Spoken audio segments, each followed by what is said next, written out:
En juillet 2012, suite à une légère éraflure sur un doigt, j'ai fait une septicémie foudroyante. Et pour me sauver la vie, il avait fallu m'amputer des bras et des jambes.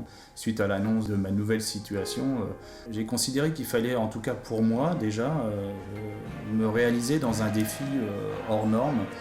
Les 24 heures du Mans, vu mon état, c'était un Everest à affronter.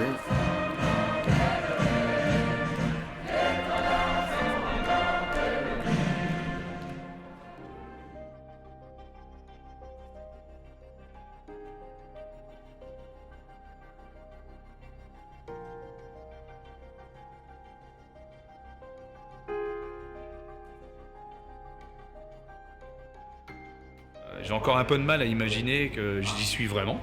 Et c'est un moment extraordinaire, quoi. N'importe qui, je pense, rêverait de vivre cet instant-là. Pour moi, ça représente le rêve de mon mari. C'est un truc énorme. Là, il est heureux, il est bien, il est avec sa voiture, c'est son équipe. C'est un truc énorme, ouais. Par contre, on se replonge 12 à 18 mois en arrière, et c'est sûr qu'on avait du mal à croire que ça, ce serait possible. Il était certainement le seul à croire qu'il allait réaliser ce rêve. Les 24 heures du Mans, je ne crois pas me tromper en disant que c'est la plus grande course d'endurance au monde. Beaucoup de monde au départ était vraiment sceptique.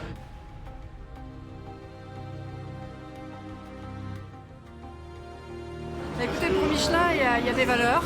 Et ces valeurs, c'est le courage notamment, la performance, le dépassement de soi. Et j'ai trouvé qu'il avait de telles qualités de courage, d'abnégation. C'était un tel modèle, notamment pour la jeunesse. Quand on m'a proposé de sponsoriser Frédéric Sausset, j'ai tout de suite dit oui, parce qu'il fait des choses exceptionnelles. Et nous, on aime ça. Moi, je suis personnellement très impressionné par le défi que s'est lancé Fred. Je veux dire, c'est quand même très courageux de sa part. C'est une leçon pour tout le monde, comme quoi on peut se relancer comme ça après un malheur. C'est assez impressionnant. Je pense que c'est un défi qui est vraiment génial. Il a super bien préparé sa participation au Mans et je trouve que ça donne vraiment une belle image du sport automobile, mais donne de l'espoir à toutes ces personnes handicapées dans le monde entier. Moi, je trouve ça juste génial et donc je suis vraiment là pour l'encourager. Moi, je porte un regard de quelqu'un qui est ébahi et étonné de tout ce qu'il fait. C'est un bon pilote, franchement. Il y a plein de pilotes qui vont moins vite que lui dans le même type de voiture. Non, franchement, il est bon et surtout connaissant ce que ça fait d'être dans la P2. Moi, en tant que pilote, Fred, il m'épate, il m'ébahit et puis surtout, il est attachant. C'est un type extraordinaire.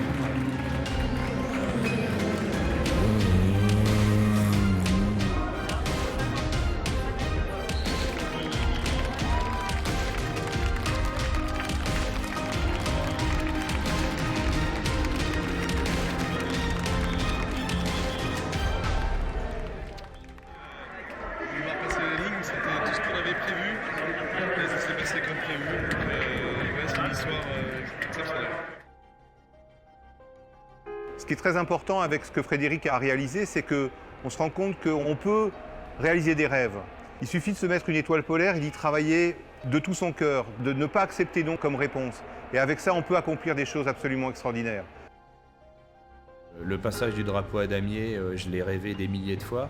C'est l'aboutissement d'un projet qu'on aura réussi tous ensemble, parce que c'est grâce à tout le monde que je réussis cette aventure-là. C'est grâce à tous les gens qui me soutiennent, qui m'entourent.